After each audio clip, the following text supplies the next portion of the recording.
Turn it up, swashbucklers. You're listening to Under the Crossbones. My name is Phil Johnson. I am going to be your host for the show, this episode and every episode. And we're talking pirates, and we're talking people behind the pirates. Today, my guest on the show, actually today is Ladies' Day on the Under the Crossbones podcast. It's all ladies all the time. So my guest today for the interview is Cindy Vallar, who is a writer and historian, and she has got a super cool website. If you are ever looking for a website to go read about pirates on and just waste hours of your workday, Cindy's site is the place to do it. It's cindyvallar.com. Her last name is Vallar. Make sure you go there. Lots of really cool stuff. And as well, Cindy is a writer. She wrote a book called The Scottish Thistle. She's currently in the process of finishing a book called The Rebel and the Spy. She's got a short story and another compendium about Viking pirates and unicorns. Come on, you can't get any like nerdgasm. There's no more nerdgasm than Viking unicorn pirate people. I mean, it's awesome. So stay in tune for that interview. It's a very cool interview. She's a very nice lady. We talk about her working in a library and her work at a school for the emotionally challenged teens and how that got her into writing and how it informs it. We talk about the craft of writing. It's very great. Also on the show today, as usual, we got some comedy, we got some music. We're going to have some comedy from my dear friend Sandra Risser and some music, a song called So Sweet by Monica Marquis. And you want to make sure to hang out and listen to both of those because they're very cool. So what's going on here at headquarters in the Red Shed? Well, over the weekend, by the way, the Oakland show last week at the Washington Hotel that I headlined, very fun. I felt very loose. I got out there. I'm not a big riffy kind of comedian. I like to pre-write. I like to rehearse. I like to make sure it's very tight for every audience. But the audience was open to whatever in Oakland, and I was trying out stuff that had just barely occurred to me before the show. I was just throwing out lines. Some of them worked. Some of them didn't work, but it was nice to feel really loosey-goosey on stage and be able to just to work on some stuff. So it was a good show. Thank you, all of you, for coming out. That was really fun. This week, well, then over the weekend, me and my brother and my dear friend Lindy, we threw my parents a 50th anniversary party. Now, when I say that, over the weekend we threw them an anniversary party. That makes it sound like, oh, we just decided. No, this was a project that was in the works for like 4 or 5 months. We've been working on this for a long time, and it was like almost like putting together a wedding reception. We had to find a place to do it. We had it at a nice Mexican restaurant, and there had to be flowers and balloons and save the date cards and invitations, and people flew in from out of state, and everybody really had a good time. So congratulations to my parents for making it through 50 years without killing each other. And she didn't even listen to this podcast, but a super big thanks to my friend Lindy because she did so much for the party because my brother and I have very, very busy schedules, and without her, it would not have happened. So that was very cool. Interesting, though, we had a large group of people, probably 75, 80 people there at the party, and I was greeting people at the door, and it's always at an event like that. It's like a wedding or any big family kind of thing. There's a lot of people coming in. They go, "Oh, look, you've grown up so much. I barely recognize you." And I think in my head, I don't recognize you at all. Because some of the people I had never met, some of them I had met at some point during my childhood, and it's hard to remember. Plus, everybody looks different. And so a lot of the people I did know, but a lot of the people I just did not know. So that's always an awkward thing because they always go, "Oh, what are you doing?" And I don't remember who knows what I'm doing and what I've told. And social situations. How about those? Not always the most enjoyable thing, but it was good. Everybody got along. A lot of people met new people, and everybody had a good time. And we took care of all the stuff in the background. We got it done. We got it accomplished. We ate some Mexican food. We listened to a nice speech by my parents' original best man, and then everybody just talked and chatted and ate, and got fat, and ate lots of cake. We had lots of cake, lots of leftover cake. If you want some leftover cake, I know where to get some because we had lots of leftover cake. Coming up this week, I'm back on the road this week to do some performing. I got a West Coast run this week. This Thursday, August the 27th, I'm going to be at the Volcano Union in Volcano, California. Now, your question is probably the same as mine. Where is Volcano, California? Yeah, I don't know either. I'm not exactly sure. I think it's like head towards Sacramento and go north until you run into something. I'm not even aware of any volcanoes in California, like real ones. I don't think we have any. So I'm gonna have to chat with them at the show at that one and find out why they would do that. So that's August the 27th, Thursday, Volcano Union, Volcano, California. Friday, Saturday, both nights, the 28th and 29th of August, I'm going to be at Mother Mary's in Fresno, California.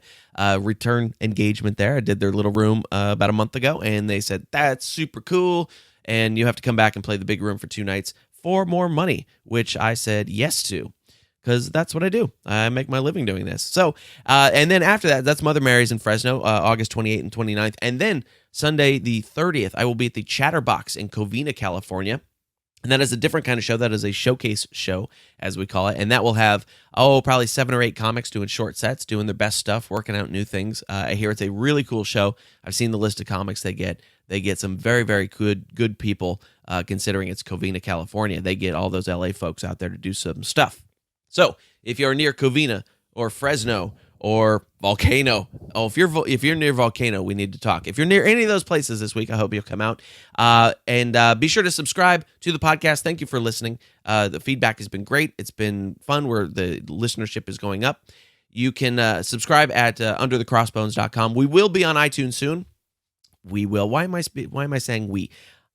I will. The podcast, this podcast will be on iTunes soon. I'm waiting until I've got 5 or 6 episodes out so that there's a groundswell when I put it on iTunes. So we will be up on iTunes in the next couple of weeks, probably mid-September. You can look for that. But for now, you can subscribe over at underthecrossbones.com. There's instructions on how to do that if you're not sure.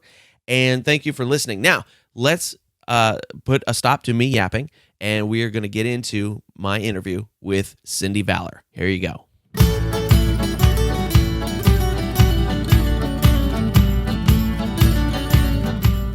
Tell me, explain to me what you do, what your thing is. Okay. I write historical novels, mm-hmm. and I also write nonfiction articles and review books on maritime piracy, Age of Sail, which would be around 1650 to 1850. I'm a freelance editor. I also write for the Historical Novels Review. Okay, that's great. So let's go back a little bit. How do you end up there? Where do you come from? Okay, well, I grew up in Lancaster County, Pennsylvania, and my mom taught me how great it is to read from a young age, and her favorite reading topic at the time was historical fiction. That's how I got into writing historical fiction. I was a librarian mostly in schools, but I've also worked in a public library and a special library. And when my husband was transferred to the Midwest, he told me I didn't have to go to work anymore. So I had started a pirate novel back when I was in college, and I had put it on the back burner. And at the same time, I was also working on a Scottish novel. So since he said I could retire, I started writing full time. That's great. My girlfriend would love to hear me tell her she doesn't have to work anymore, because she also works at a library. That's great. Yes, I'm well acquainted with library folk. That's for sure. That's very cool. So, which novel came first? Which one did you start on first? Well, I actually started on The Rebel and the Spy, but that's the one I'm working on now. It did not get published. It didn't get finished writing. I picked up, I don't even remember particularly how I got started on it, but that's not true, I do. I was, at the time, I was working in a school for seriously, emotionally challenged teenagers. Uh-huh. Needless to say, a stressful environment. Sure, yeah. And so to unwind when I got home, I started writing, and the actual idea for the Scottish novel, which is called The Scottish Thistle, I was sitting in a boring staff meeting and doodling. When I doodle, I write. And the English teacher was sitting next to me. She's reading over my shoulder, and I finished writing this scene, and she said, "Oh, keep going." And it became the opening scene in a Scottish novel. Something actually productive happened in a staff meeting for once. Yes. Yes. And so what's the log line for that book about? It's set during the Rising of 1745. Duncan Cameron, who's a bodyguard for the Clan Cameron chief, is told he has to marry Rory MacGregor, who comes from a clan that is proscribed, meaning that they cannot use their name. Mm-hmm. They cannot gather in groups, that type of thing. Okay. It's against the law. You could freely murder a MacGregor at the time and not pay a penalty. And Bonnie Prince Charlie comes over and decides he's trying to get the throne back for the royal house of Stuarts, and they become involved in the Rising of 1745. Okay, so this is that's the Jacobite uprising, if I remember right. Yes, it is. It's the last of the Jacobite uprisings. Okay, gotcha. Very cool. And so you do. I mean, your focus is historical fiction, and is yes. And so the second book, which Tall Ship, A Star and a Plunder, is that the one I'm thinking of? Okay.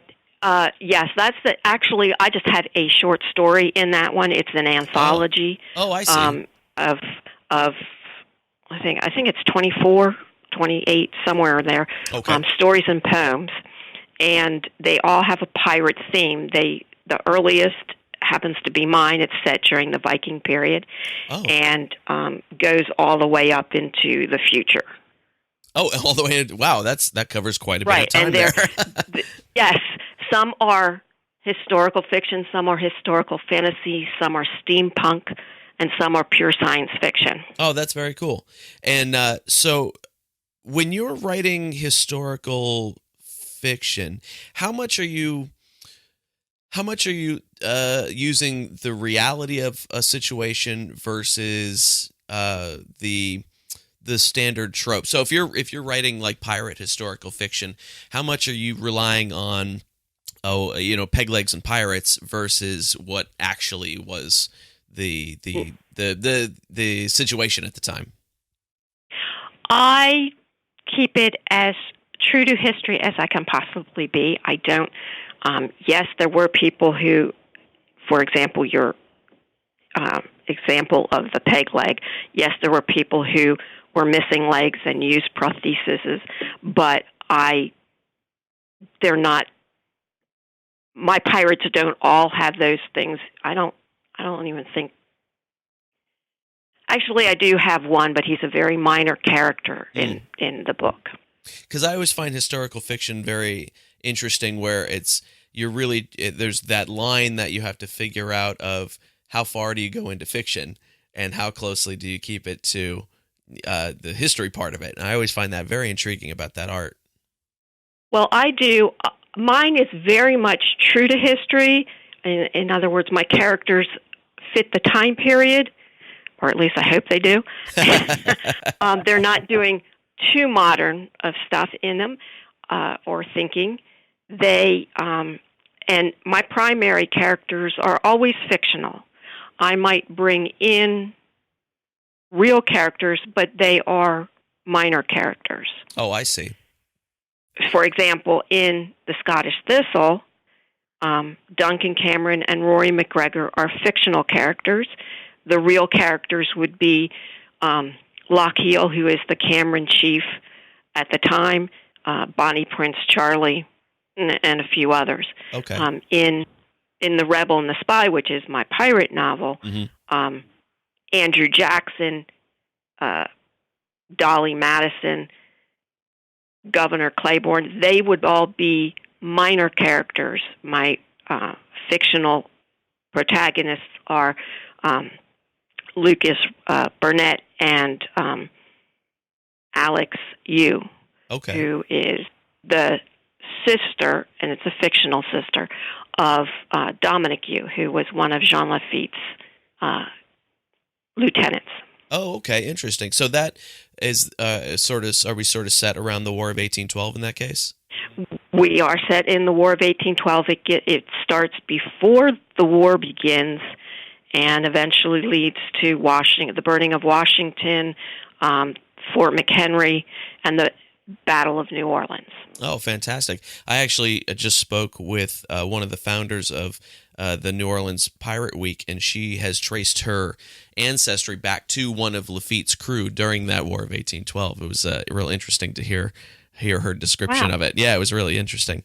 So where are you in the process of that book then, The Rebel and the Spy? I am in the process of going through it manually. In other words, paper, pen, and going through the edit of it. I finally finished the draft earlier this year. Oh, that's great. And so now I'm going through that edit, and then I'll go through source material that I've picked up since I started writing, and go back and put in any new things that I have to put in. Then I'll do the revisions, and then I'll go through and edit once more, and then I'll submit it to a publisher. Oh, that's great. I always admire anybody that can actually finish a book, because I have 3 unfinished ones sitting on my hard drive. I have finished a lot of things. I've yet to finish a book. That is a crazy long experience, but that's fantastic. Yeah, for me it is. Because I put so much research in it, because I want to make sure it's authentic as possible. Takes me a long time. Scottish Thistle took me 12 years. This one's taken me considerably longer, but then there was a good 20 years in there I didn't work on it either. But the fastest I've ever written is when I'm writing nonfiction, or when I did Rumble the Dragon, which is the story that appears in the Tall Ship anthology. That one I had something like a 4-month deadline, because I didn't know about it when they put the initial call out. One of my subscribers told me about it, so then I started writing. But that's probably the fastest I've ever written fiction.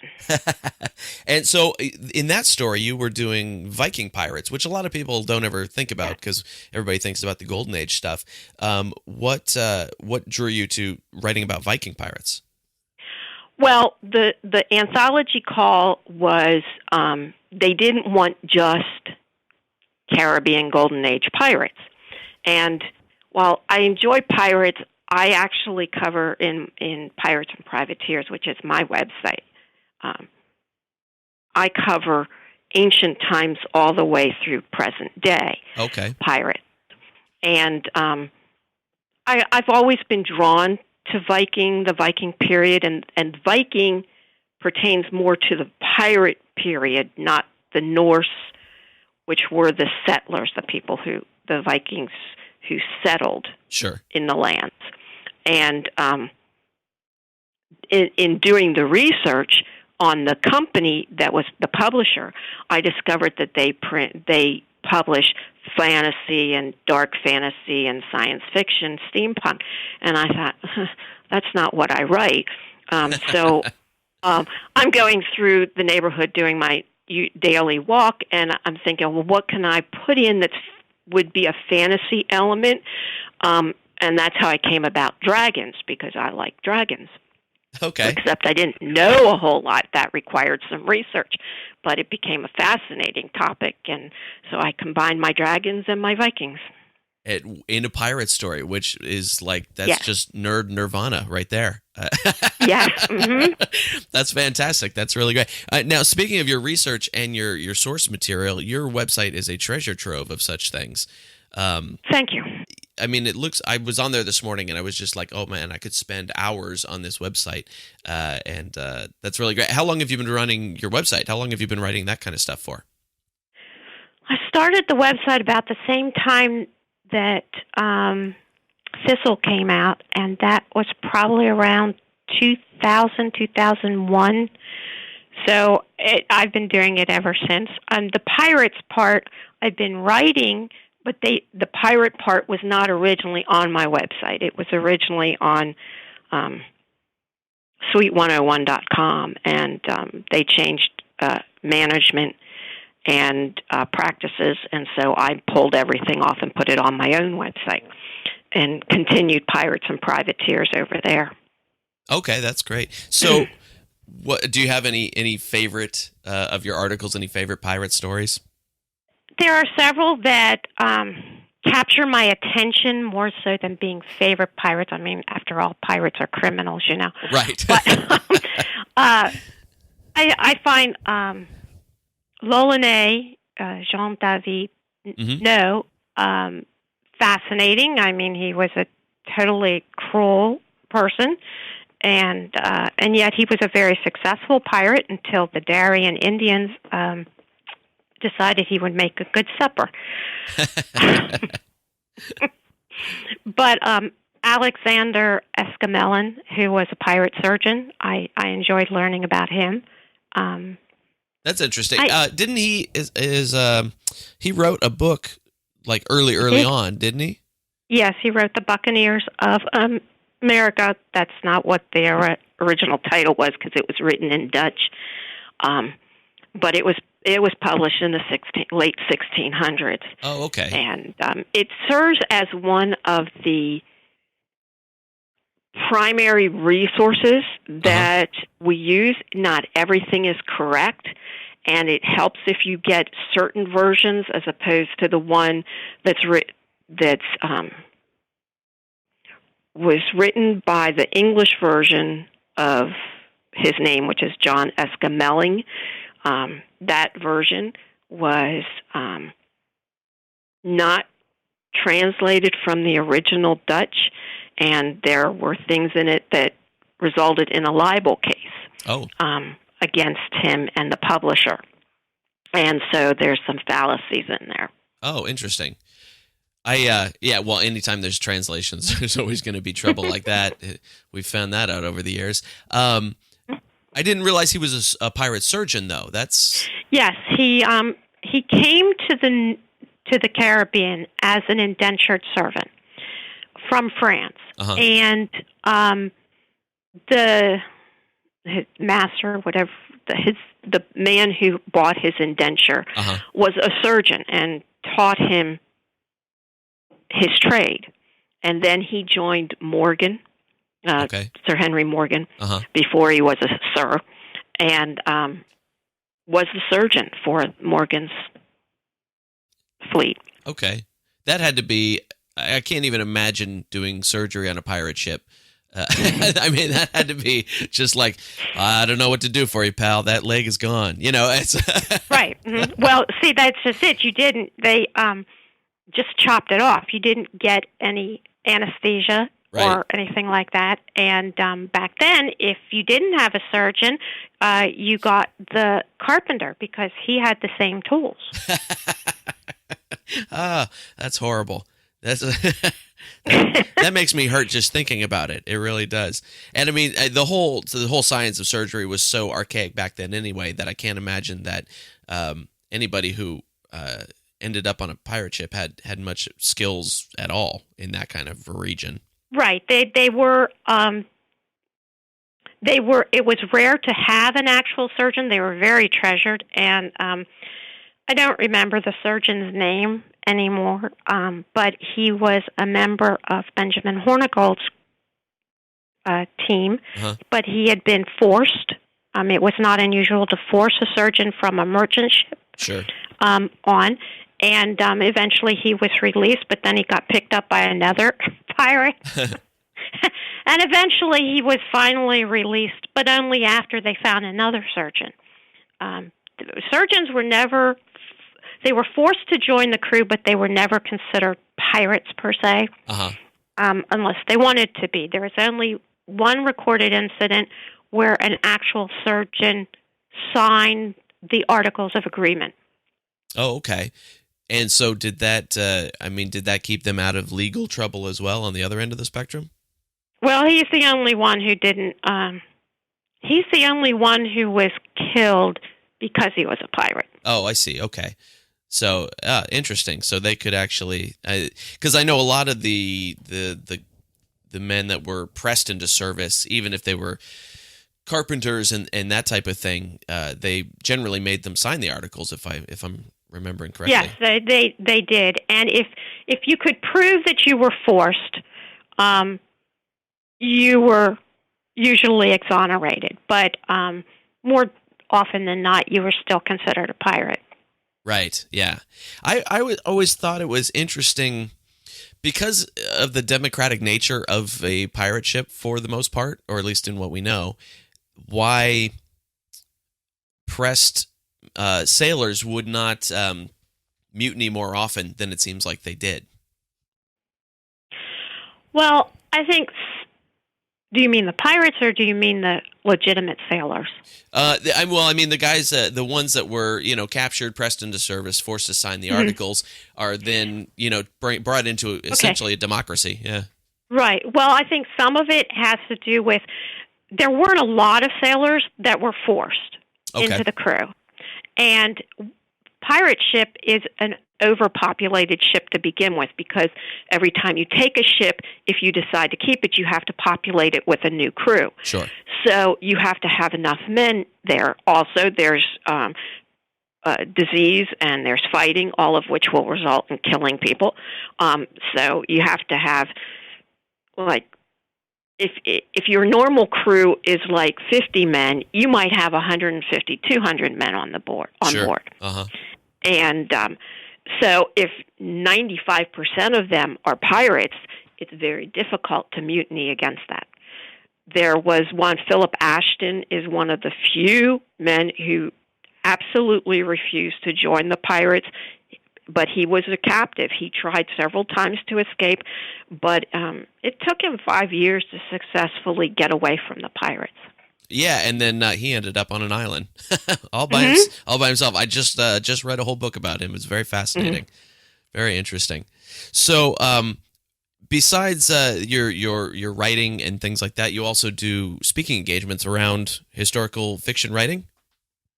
I do it on most anything you want me to talk about. I do. I mean, as long as I'm knowledgeable about it. I talk about writing. I talk about historical fiction. I talk about pirates.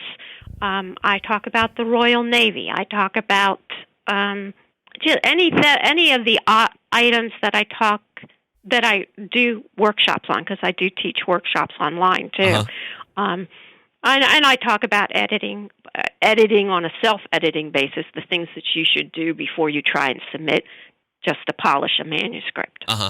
That's interesting. So what do you have coming up? This episode will probably go out in mid-August or so, end of August. What do you have coming up this fall that people might be able to catch you at? Well, right now I only have one thing scheduled, and it's still tentative because I have to have some dental surgery at the end of the month, so I have to wait to make sure everything goes okay with that. But I'm supposed to be in the Bahamas. Ooh, nice. I think it's the first weekend in November, because the ball is on October 31st, so it would be that weekend. Okay, great. Well, First and second. I imagine all that information will be on your website, right? As soon as we finalize everything, yes. Great. So that website is cindyvallar.com, and that's Cindy, CindyVallar.com. And like I said, an amazing treasure trove of cool pirate stuff and lots of other stuff for people who are into Scotland, which is a beautiful country. I was there about 10 years ago to perform, and it's fantastic. Yeah, it's really great. Well, Cindy, this has been a super fun discussion. Thank you for coming on with me. Well, you're welcome. Thank you for having me. Absolutely. I enjoyed it. All right, I'll talk to you soon. Okay. All right. Bye-bye. Bye-bye. And there it was, friends. That was my interview with Cindy Vallar, historian and writer. Lots of cool pirate talk. Make sure that you go check out her books, The Scottish Thistle, and her upcoming book, The Rebel and the Spy, whenever that comes out, when she's finished with it. But I'll have a link to The Scottish Thistle on the show notes, as well as the short story compendium that she has a story in, the one with the Vikings and the Unicorns, Viking Unicorn Pirates. Come on, geeks, let's get on that. It's the book's called A Tall Ship, a Star, and Plunder, and I'll make sure that there's a link on the sites to that as well, on the show notes. And that's it. So that is not it. That is not it for the show, because as always, we're going to go out today with some comedy and some music. And our comedian today, her name is Sandra Risser, and Sandra Risser is a good friend of mine. I've known her for years, and she is, as we say, a woman of age. Yes, she is one of our elder ladies of the San Francisco Bay Area comedy scene. Very funny though. So you're going to get to hear some of her stuff, some of her materials, favorite of mine. And after that, we're going to have a song from Monica Marquis, also a good friend of mine, and her song called So Sweet. And I will have links to both Sandra and Monica on the show notes. It's Ladies' Day today here on the podcast on Under the Crossbones. Ladies' Day. So I'm going to shut up now. Here's some comedy from Sandra Risser, and then So Sweet by Monica Marquis. Oh, I think the only thing vegans are good for is to teach the rest of us what plants are poisonous.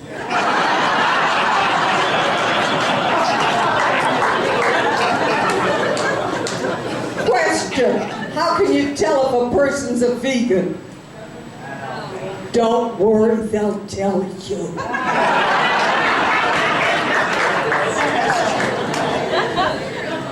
I'm a vegan. I wouldn't eat meat. Oh, that's so cruel to the animals. Well, I say if you care that much for the animals, why do you eat all of their food?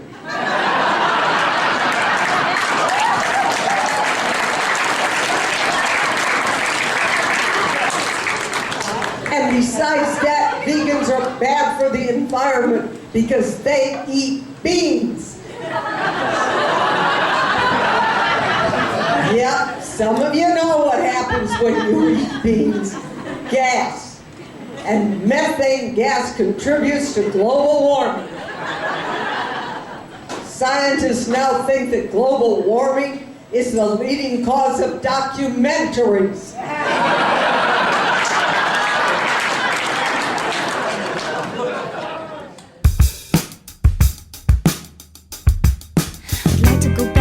I was before the fog set into my head like the mist that settles on the water shore. Before the fog set into my head, emotions that they could not handle, so I decided to explore and use the magic potion so as to ignore the many me's I was before.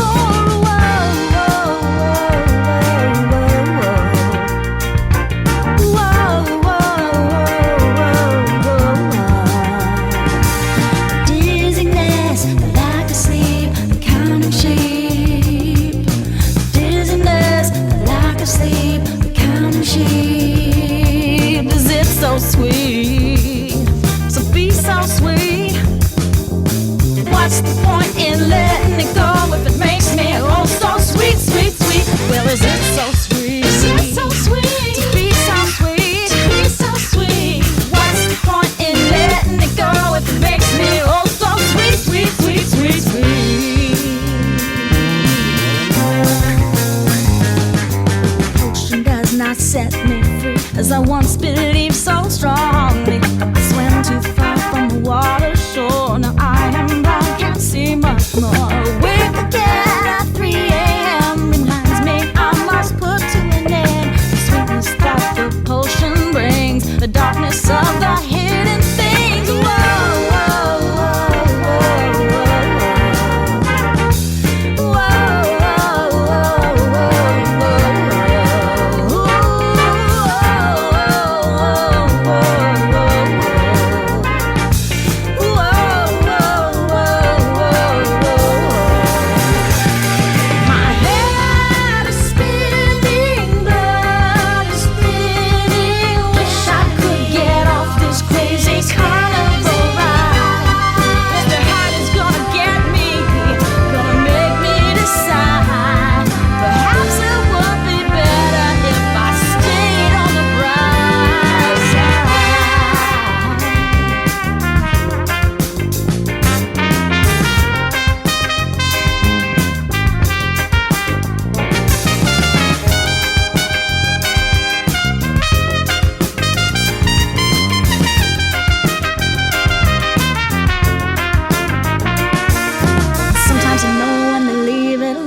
too late to go back, the damage is done. But I'm willing to live with the bad and the good. I'm in a better place than where I came from. Sweet This is good enough for me. Swimming farther out to sea. And if I never return, then I have found within the forest sweeter sound. Whoa, whoa, whoa, whoa, whoa, whoa,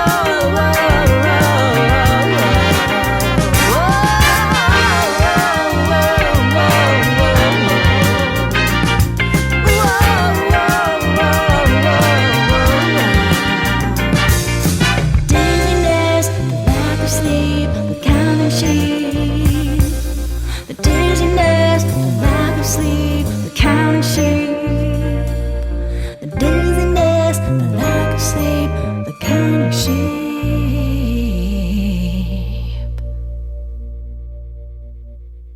And there it is, friends. That was Comedy from Sandra Risser and the song So Sweet by Monica Marquis. There'll be links to both of them on the show notes for the show. Please visit underthecrossbones.com, where you can subscribe, you can listen to all of our episodes, you can find out more, and I put up various other little posts and things too. Thank you very much for listening to the show. Tell your friends, and we'll see you next time. Thanks.